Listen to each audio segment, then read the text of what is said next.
জীবনে আমরা ক্রমাগত নিজেদেরকে পছন্দের মোড়কে খুঁজে পাই। কিছু জিনিস আমরা ঠিক পছন্দ করি আর কিছু ভুল করি। পছন্দগুলি অনেকটা এরকমই ড্যান্ডেলিয়ান রাজ্যের মতো, যা মনোমুগ্ধকর, কিন্তু এ সম্পর্কে ভবিষ্যৎবাণী করা অসম্ভব। আমি তোমাদের সবাইকে কাঁদাতে পছন্দ করি। অন্য যে কোনো রবিবারের সকালের মতো ড্যান্ডেলিয়ান রাজ্যটি একটা ভয়ঙ্কর শক্তির আক্রমণের মুখোমুখি হয়েছিল। সৌভাগ্যবশত এবার একটা মাত্র রাক্ষস এসেছিল, তবে একে কেউ পরাজিত করতে পারেনি। আমাকে সাহায্য করতে দাও।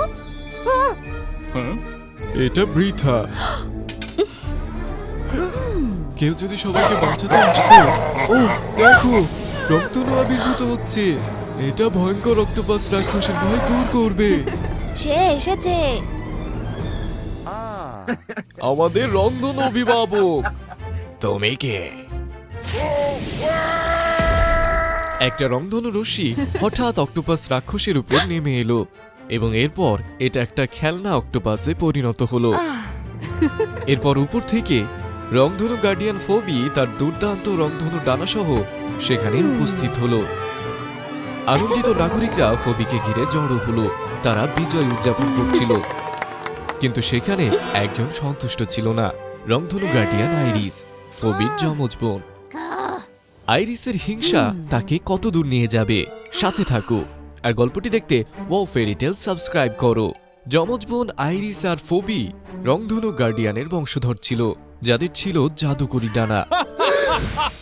বড় বোন ফোবি বিরলতম আর সবচেয়ে সুন্দর রংধনু ডানা পেয়েছিল, কিন্তু ছোট বোন আইরিস ততটা ভাগ্যবান ছিল না।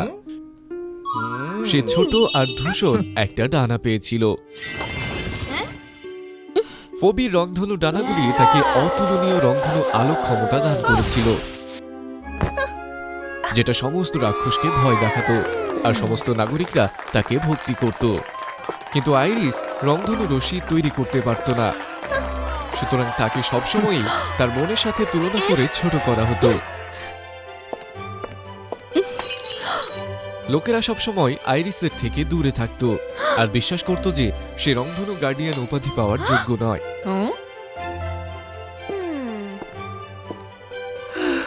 এটা আইরিসকে ক্রমশ অনিরাপদ আর দুঃখিত করে তুলেছিল। আইরিস অনুভব করছিল তার ভাগ্যে ভালো কিছু ঘটেনি। সে বিশেষভাবে তার বোনের রংধনু জোড়া ডানা ঈর্ষা করত। তা সত্ত্বেও আইরিস নীরবে তার অল্প ক্ষমতা দিয়েই লোকেদের সাহায্য করত। সে আশা করত যে একদিন কেউ তার মূল্য জানবে।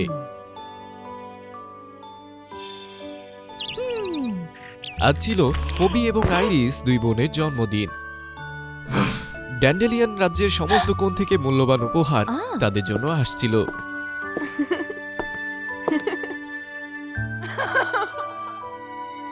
আইরিস চারপাশে ভালো করে দেখলো, কিন্তু নিজের জন্য কোনো উপহার পেল না। সে সবার সহ্য করতে পারল না। হতাশা বোধ করে সে চলে গেল। হঠাৎ একটা পাখি সেই প্রাসাদের হলের মধ্যে উড়ে এলো। সে একটা সুন্দর রংধনু মুকুট বহন করছিল। পাখিটি ফোবিকে উপেক্ষা করে মুকুটটি আইরিসের দিকে নিয়ে গেল।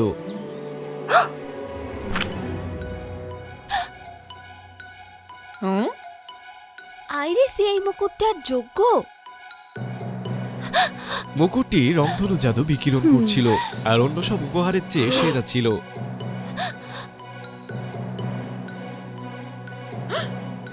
ফোবি এই ঘটনা দেখে অসন্তুষ্ট হলো। আমিও এখন তোমার মতো হতে পারি। না আইরিস, এখানে নিশ্চয়ই কোনো ভুল বোঝাবুঝি হয়েছে। এই মুকুটটা সবচেয়ে প্রাপ্যের। তুমি কি এটার যোগ্য আইরিস? সেটা ঠিক, শুধুমাত্র ফোবি এই রংধনু মুকুটের যোগ্য। আইরিস, মুকুটটা আমাকে দাও। না। ফোবি ঠান্ডা মাথায় আইরিসের হাত থেকে মুকুটটা কেড়ে নিল আর সে নিজের মাথায় এই রংধনু মুকুটটি পরল। সবাই উল্লাস করল আর আইরিস ভাঙা হৃদয় নিয়ে সেই অনুষ্ঠান ছেড়ে চলে গেল। ফোবি রংধনু মুকুটটি পাওয়ার পর কিছু কারণে সে স্বার্থপর হয়ে উঠল আর রংধনু গার্ডিয়ান হিসেবে তার কাজে অবহেলা করতে লাগলো।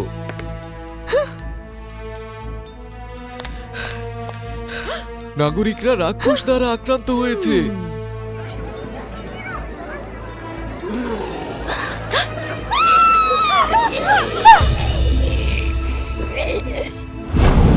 শুধু একটা রাক্ষসকে তোমরা সামলাতে পারো না? আমি এখন ব্যস্ত।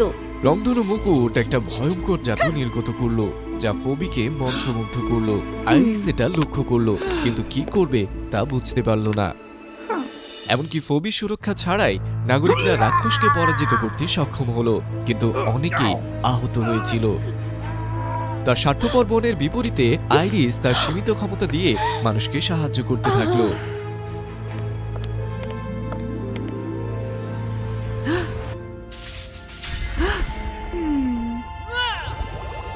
এক বৃদ্ধ মহিলা তাকে পরামর্শ দিল। বৃদ্ধ মহিলা আইরিসকে এক ড্যান্ডেলিয়ান ফুল দিল আর বলল এই ফুলের পাপড়ি অনুসরণ করতে, আর সে খুঁজে পাবে এখানের একমাত্র দক্ষ ডাক্তার দান্তেকে, যে ফবির অস্থির হৃদয়কে নিরাময় করতে পারে। আমি একবার ফবিকে নিরাময় করলে তারা আমাকে বুঝতে পারবে। আইরিস ড্যান্ডেলিয়ান ফুলের বিচ্ছুরিত পথ অনুসরণ করলো। পথটি তাকে ড্যান্ডেলিয়ানের বিশাল মাঠে নিয়ে গেল, যেখানে উষ্ণ সূর্যের আলো আর মৃদু বাতাস বইছিল। এখানে আইরিস দান্তের সাথে দেখা করলো। সে একজন তরুণ আর প্রতিভাবান সদয় হৃদয়ের ডাক্তার। তাদের প্রথম সাক্ষাতেই আইরিসের দান্তেকে ভালো লাগলো।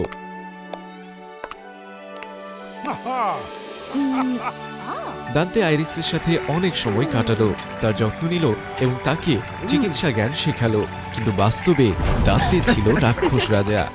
কিন্তু তারপরেও শেষ পর্যন্ত সে তার যত্ন নিয়েছিল আর তাকে মূল্য দিয়েছিল। আইরিস বুঝতে পারেনি যে সে দান্তের দ্বারা প্রতারিত হচ্ছে। আইরিস দান্তের সাথে খুশি ছিল, তবুও সে তার বোনকে বাঁচাতে চাইল। তুমি এখানে আমার সাথে থাকতে পারো, আর যারা তোমাকে অবমূল্যায়ন করে তাদের কথা ভুলে যেতে পারো। আমাকে আমার বোনকে সাহায্য করতে হবে। তাহলে তোমাকে 3টি রংধনু পালক পেতে হবে। আমি পারবো না, কেউ তার রংধনু ডানা ছুঁতে পারে না। তাহলে আমি তোমাকে কোনো সাহায্য করতে পারবো না। আইরিস, শুধু তুমিই পারবে। আমি ফবির কাছে যেতে রাজি। আইরিসকে সতর্ক প্রহরীদের ফাঁকি দিতে হবে। এটা একটা কঠিন কাজ ছিল, কিন্তু আইরিসের একটা বিশেষ ক্ষমতা ছিল। যদিও তার বোনের মতো জাদুকরী ক্ষমতার অভাব ছিল, তবে আইরিস শারীরিক শক্তির অধিকারী ছিল। সে এটাকে বৃষ্টি আর অশোভন হিসেবে অনুভূত হওয়ায় এটা লুকিয়ে রাখত। সে সহজেই রক্ষীদের দুর্বলতা লক্ষ্য করে তাদের পরাস্ত করল এবং সাময়িকভাবে তাদের অজ্ঞান করে লুকিয়ে ফবির বেডরুমে প্রবেশ করল। সে তার বোনকে দেখে দীর্ঘশ্বাস ফেলল। সে দেখল ফবি ঘুমিয়ে আছে আর রংধনু মুকুটটি আঁকড়ে আছে। আইরিস ফবি আর রংধনু ডানা স্পর্শ করার জন্য এগিয়ে গেল। পালকটি ঠিক নেয়ার আগে সে হঠাৎ থেমে গেল। আমার কি রংধনু মুকুট নেওয়া উচিত? না, আমি এই জাগতিক কামনার দ্বারা প্রলুব্ধ হব না।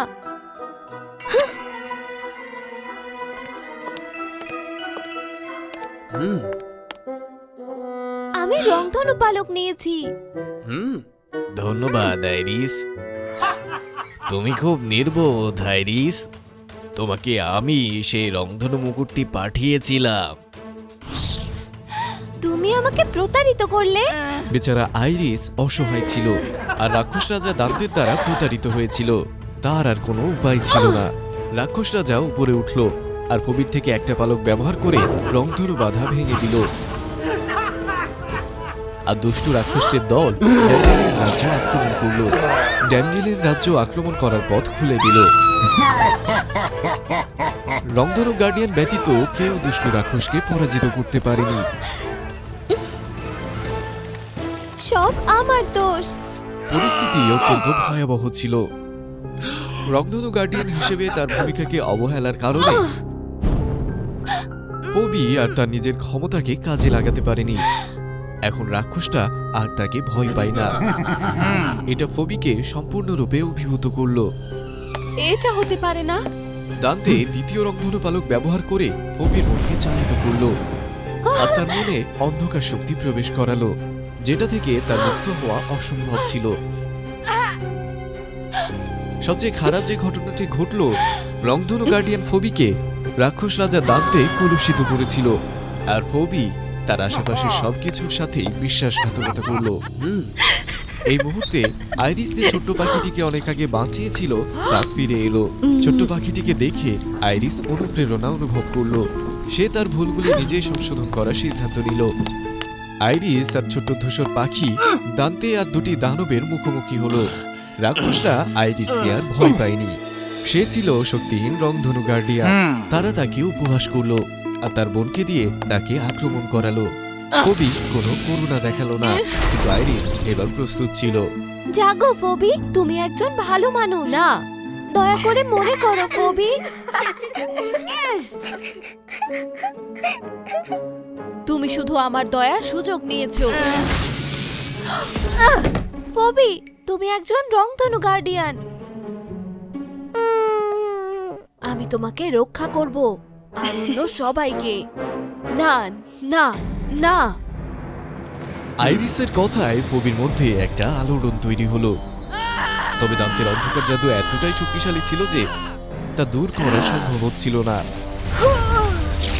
সে আইরিসের দিকে শক্তির একটা শক্তিশালী বিস্ফোরণ উন্মোচন করল। এতে একটা প্রচন্ড বিস্ফোরণ ঘটল, যা সমস্ত কিছুকে ঘন কুয়াশায় ঢেকে ফেলল।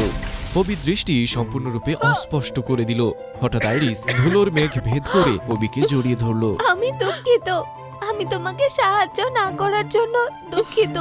তোমাকে সবকিছু করতে বাধ্য করেছি আমি ঈর্ষান্বিত ছিলাম আর তোমার মতো হতে চেয়েছিলাম।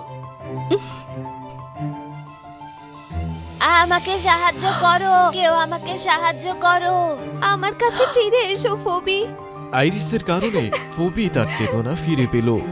রাক্ষস রাজা দান্তে আর তাকে ব্যবহার করতে পারেনি। আইরিস, আমিও দুঃখিত। খেলা এখনই শেষ নয়। না, নিষ্ঠুর দান্তে তার শেষ রংধনু পালক ব্যবহার করলো এবং এভাবে সে ফবিকে তার জীবন থেকে বঞ্চিত করলো। আর শেষ মুহূর্তে ফবি তার সমস্ত শক্তি ব্যবহার করে আইরিসের ডানায় তার অবশিষ্ট শক্তি হস্তান্তর করলো। এটা তোমার জন্য আমার উপহার আইরিস। আইরিসের রংধনু ডানার প্রয়োজন ছিল না, সে শুধু চেয়েছিল তার বোন তার পাশে থাক। না, আমি এটা মেনে নিতে পারছি না। ধন্যবাদ আইরিস, তোমাকে ধন্যবাদ। আমি আমার ভুলগুলো বুঝতে পেরেছি।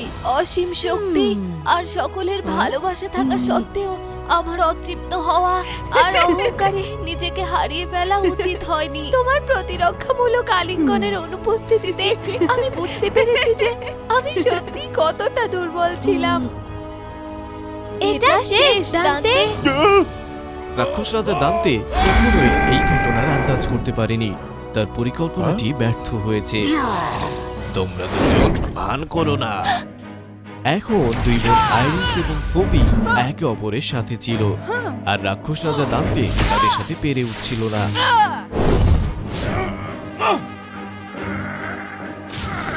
না, আইরিস, ফবি, আমরা সব সময় একসাথে থাকবো। তাদের পরস্পরের ভালোবাসার কারণে আইরিস এবং ফবি দুষ্ট দানবদের দলকে পরাজিত করল এবং ড্যান্ডেলিয়ান রাজ্যের রংধনু বাধা পুনরুদ্ধার করল। এরপর দুই বোনের শক্তি তাদের খারাপ ভাগ্য রোধ করার জন্য যথেষ্ট ছিল না। ফবি তার জীবনের সমস্ত শক্তি ব্যবহার করে ফেলেছিল। তার বর্তমান ক্ষমতা দিয়ে আইরিস তার বোনকে বাঁচাতে পারেনি। আইরিস, কেঁদো না, আমি সব সময় তোমার পাশে থাকবো। কথিত আছে যে প্রতি বৃষ্টির পরে যখন তুমি আকাশের দিকে তাকাবে, তোমরা দেখতে পাবে যে রংধনু দেবী আইরিস তার যমজ বোন ফবির ফিরে আসার জন্য অপেক্ষা করছে।